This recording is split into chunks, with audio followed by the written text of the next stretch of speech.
everybody! Here we are. This is episode 2 of our season 9 review of RuPaul's Drag Race. Yay! So here I am this week with Cherry Pop. Hello, Cherry Pop. Hello, Divina. How are you? I am okay. Now, you're in a very particular colour. Well, not really a colour, it's a shade, isn't it? Shade, it's very hairy shade. Now, are you ready to throw some shade? I will attempt to throw shade. I must admit, I'm not a shady person, but I try to be nice. Oh, that's all right, because I'm here. Yay! Oh, yay! So, Cherry, where can people find you? Well, I work a lot with yourself. You do, that's right. Because she's my bestie. Yes, you will find me mainly at the Birdcage in Manchester City Centre, which I'm part of the show team. But I also work here on Canal Street 2. I work on Canal Street 2. I work at Kiki, and I also work at AXM, and I also work at Centre Stage 2. You're like, it's the first time she's been me. All right, are you ready? I am ready. Okay, so there's a few things that we need to talk about from this episode, isn't there? So, the first thing we should probably talk about is the returning queen. Dun, dun, dun, dun, dun, dun, dun, dun, dun. Oh, I can't wait. What do you mean you can't wait? We know who it is. I know, but it's nice to act surprised. Oh, I didn't know you were getting that out. Oh my God! Oh dear! It's so, I didn't realise it was so big.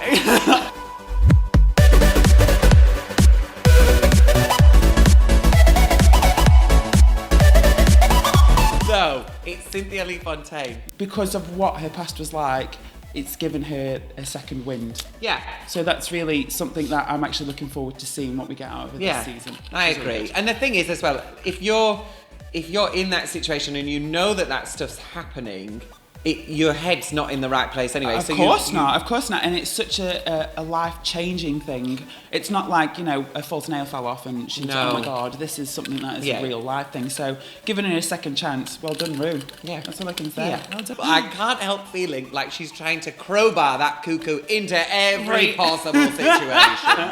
Can I just put cuckoo in there one more time so that more people will buy my cuckoo t-shirt, and my cuckoo poster, and my cuckoo nail varnish that I'm going to be releasing later on this year. Hey, it's about selling everything. And if it's got a cuckoo on it, it'll sell well. Do you think she maybe has an unfair advantage on everybody else because she's been through, because she was in for quite a while. It wasn't like she was knocked out in the first two. No. So for me, she would have a lot more fun this time around. It won't be so stressful. Yeah. Because she's been in that situation before. But yeah, I think she will have a slight advantage over them. Yeah, I felt like she had an advantage on people just because she knew what the expectation was. She's been in the process, come out of it, been able to watch how the process has gone on, and now she's going back into it with that in her head. She knows how this shit works. She knows you get very little time. She knows you have to be super prepared. So she is super prepared, and you can see that straight away. She's like, bam, I'm here and I'm ready to go. Yes. She's kind of become a matriarch of the group as well. So she's kind of bringing on that motherly thing. Taking the ones that have just started or the ones that are a little bit unsure under a wing. Yeah. Giving them that boost of confidence whenever it's needed. Yeah. But she's still very, very definitely clear about, I ain't here to play. I'm here to win. I'll take you under my wing, but we'll push you under the bus. Exactly. Yes. Ding, Sure. ding. Bye, Fly, cuckoo. my children, fly. Bye, And cuckoo. the wheels on the bus go round and round, round and round, round and round. Okay, so the maxi challenge this week was cheerleading. Yeah! I do like a bit of cheerleading. Me too. Yeah. Now, we did do cheerleaders, actually, didn't we? Yes, we did. For when we did the warm-up for Battle of the Seasons. We were did. cheerleaders, Yeah, we weren't did. So we were like a bitchy cheerleader. I relished in the challenge. Yeah, we weren't nice. And I'll be honest, the wigs weren't nice either. They were on for at least 2 minutes. And mine slipped across my face. They may not have been in the right place, but they were on. They were on. So, What do you think about the cheerleading challenge? For me, it was all about, how's that wig going to stay on your head when you do a backflip? If you can do a backflip, which I think tests the girls on their ability to do other things outside their comfort zone, which I think was good. Coming to out of your comfort zone, like Charlie Hyde's talked very clearly about how, like, girl, I am 52. This is not what I do. No. And he also said later in one of his videos, he talks about how he popped a rib because he's got a sort of long-term injury that he's been carrying. So he popped a rib during the challenge. Oh my God. But because he hadn't disclosed that, he couldn't really say, okay, so I may have broken my rib again. Poor Charlie. Oh my God. Go, girl. You go. Exactly. That's what I thought. You know, just like with Eureka, because when she does that split, bam, she comes right down on her kneecap, right on the floor. Like, that is a hard drop on that kneecap. And for a girl who does the splits, yes. Yes, you've got to get it in the right place, else you're not walking the next day. No. And you got up and walked off. Exactly. And she just sort of did that. Breathe. Okay, and kick, and run. So I thought I loved it. I thought it was great. I like learning new skills, and I like seeing other people learn new skills as well. So it's great watching all of these people really taken out of their comfort zone and having to do these things, which are potentially very dangerous. Yeah. I also liked Valentina. I thought she brought loads of energy. Yeah. She was super cute. Yeah, I think my favourite was, like, Shay just blew it out of the water. Yeah. But in terms of the performance of it and the characterisation of it, Valentina was just so perfect. Amazing. It was amazing. so perfect. And then the best bit about that is that she was picked last, wasn't she? Of course. Out of all of them, she was the one who was picked last out of everybody, and it kind of ignored because she's so new to drag. You know, there's been those 10 months and that's it. So I think everybody sort of read the book from the cover. Yeah. and you should never do that because you never know what you're going to get. Yeah, because the cover of Harry Potter was terrible to start with. Then they changed it and sold millions. There you go. All right, so there were frictions in some of the groups, particularly in Alexis and James's. Yes. About who was going to be who. For me, when I saw that, I kept thinking Alexis actually knows what part she wants, and she doesn't really want to give it to anybody else. Like, I felt like actually what was going on was she was saying to Jaymes, you would be better at this. Like, Alexis could do anything. But because Jaymes was so inside, you know, inside his head, I think Alexis was trying to kind of push him in the direction of sleeping. Because actually then there is more to go on for that, for the comedy and the physical comedy. Yes, I get, yes. Than there is from Amma Floozy. We're going to move on to the runway looks. And this week, they've been asked to do a white party look. And we're going to pick out some of the most notable looks. Notable being either the best or the worst. So, first up, we've got Nina Bonina Brown. Now, this is a very different look for Nina than we've seen before. It's much less character-driven and much more sort of conventional drag, really. Thoughts? I really like the silhouette she portrays. Like, that butt on her looks amazing, like amazing. And she, I think you said it before, she looks a bit like Storm from the X-Men. But I love the fact that out of majority of them, it's a completely different look than last week. This shows versatility. Yeah, exactly. That's the same for me, is that we've seen, you know, like the peach face, the mouth, this, and now we're seeing a much more kind of conventional drag look from her, and her makeup's lovely. She looks great. I really like this look on her. Next up is Jaymes Mansfield. Now, we've all been rooting for this queen, haven't we? Yes. She comes in a Marilyn-esque dress, so it's really kind of 40s, 50s, white. It's a beautiful silhouette with a fur shawl, and I think it's got ruffs on it as well. The wig in the sort of 40s style, and then she's got a big piece of jewellery on. I love this. I think it really suits her body type. The way she's padded, it looks really nice. I'm not a big fan of the white tights. really, to be fair. I would have liked that to have been just a normal pair of nude tights or bare legs if she's wearing bare legs. I love the 1950s style wig. Just her facial expressions though on the runway were really awkward. Yeah, she looks really uncomfortable the whole way through. And it's this sort of inward thing of... It's like she's shy, but you're on a runway on a RuPaul's Drag Race. You Yeah. shouldn't be shy by now. You should be Yeah. actually going out there with loads of confidence. And I don't know. It was just a hit for the costume, the outfit itself. Just as her herself, it's a bit of a miss.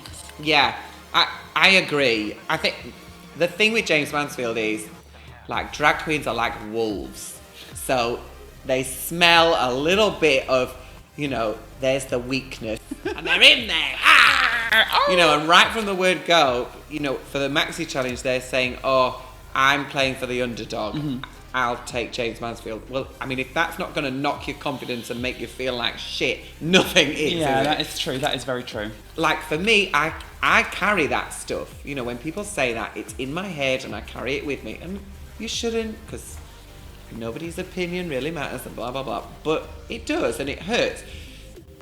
But she was still awkward. Next up, we've got Cynthia Lee Fontaine. So we've just had the inexperience of Jaymes Mansfield, which has been quite kind of clear. And then we're moving into somebody who knows exactly what's going on in this competition and exactly how to direct herself along the catwalk. And it shows, doesn't it? Yeah. She comes out in this beautiful skin-tight gown, which has a gorgeous fishtail with beautiful movement at the bottom, and it is dripping in Swarovski crystal. It is absolutely covered in it, and she looks sensational.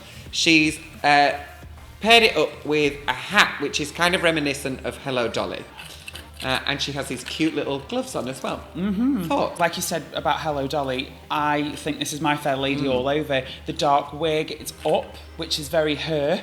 I love the fact that it's backless. I love the fact it's all the way to the floor. She is dripping in crystals and the jewellery is matching the outfit. She came to play. Yeah. She came to play, and she is by far winning at the moment for me with this outfit. It's brilliant. I think she's also had time to think about what she's going to be wearing on the runway. With her being experienced before, she knows exactly what she's going to be wearing. She knows exactly what her body type is like. It's just priceless. It's brilliant. I love it, and the crystals just make everything for me. Yeah, I absolutely am cuckoo crazy over this. I think it's fabulous. She's gorgeous. Gorgeous. Next up, we have Valentina. She looks absolutely stunning, like beautiful. She really has thought about what she's wearing for this white party. Like she said, with the inspiration from her mother, her wedding, so she's bought things from home and thought about it in her garment. It fits her really well. The pump maybe could have been white. Maybe. Yeah, she got clocked on her shoes, didn't she? She's only been doing it for 10 months, and in that amount of time, how much stuff can you amass? Like, I've been doing this for 12 years, so I have a lot of costumes and a lot of jewellery, a lot of wigs and all of that stuff. But when I think back to 10 months in, well, I had very little. Yeah. And it certainly wasn't this quality. Her dresses are absolutely perfect. Yes. Everything about her so far has been perfection. Next up is Kimora Black, and she has a white cutout catsuit. She's paired it with some gold gloves, a Star Spangled Banner bra, a gold necklace, a sailor hat, a white blonde bob, and some white heels. Thoughts? I'm not a big fan of this. It was a white party and she's wearing a lot of colour, so I feel like it detracts away from that. I love the bob. I think it's really nice on her. The hat's cute. It really does give a story to what she's wearing, but I'm not a fan of the gold gloves. I just aren't. And the bra, there's too much going on here, and we've seen this before from her. I would have liked to have seen her in a gown. Yeah. Would have been nice. Like, I went to a white party years and years ago in Amsterdam, and everybody was in white, bar the drag queen, who came out in enormous big black boots and this incredible black catsuit with great big wings, and then this incredible headdress. So I think if you're going to a white party, you either have to just wear white or you wear no white at all. Yes. And then you stand out. Next up on the catwalk is Eureka! So she's in a pantsuit, which is brave actually, because a lot of queens have been red in the past for wearing pantsuits. And she's teamed it with a big brooch in the middle. She has this big black fur, and she has the kind of signature Eureka wig, which is that almost like a flame shape. It screams Madonna to me for some reason, because her boobs are there. They are there, and they are loud and proud, and they are walking down that catwalk, and she's jiggling all over the place, and I love that. I think she looks really classy, and she's also brought her own flair to it. I'm not a massive lover of the wig, but it is her, so why not bring that to the table? And we've not seen it from any other queen really before, so why not? It's a good look. Even though it is a pantsuit, she still looks like a woman. I think because of the tits, which are clearly wearing the outfit rather than the other way round. Yes. So that rounds up all the 14 queens. 8 are safe, 6 are not. Now, do you think that they chose the right queens or not? That's the question. The 3 bottom, do we think that they were the right ones? The final 2, maybe they should have been in the bottom, but I don't think Charlie should have been there. Yeah, I think for me, like we didn't get to see, as a viewer, we didn't get to see very much of Charlie in the challenge. But I thought from her runway look, she looked so sensational. Incredible. So I found that strange that she was in the bottom 3. As somebody working on the stage, you have to be able to go, okay, you need to watch me now. This is me, and you need to see what's going on from me. Ignore them. They mean it's about you bringing it to your audience. And that's what Jaymes kind of lacked that. But I didn't really feel like I didn't feel like either of them really brought it. It was like they were fighting. Out of the 2 of them, Kimora was easily the better on stage. However, having said that, I think that they might have missed a trick with this, because we've all been rooting for Jaymes. Like, I've really been rooting for him. I want him to be good, and so have all the other girls. So we're not going to get to see that story unfold of the growth from there. So then where do we move from there? That's what's going to be the kind of, where's the twist for this week? Where's that going to come from? Talking about looks,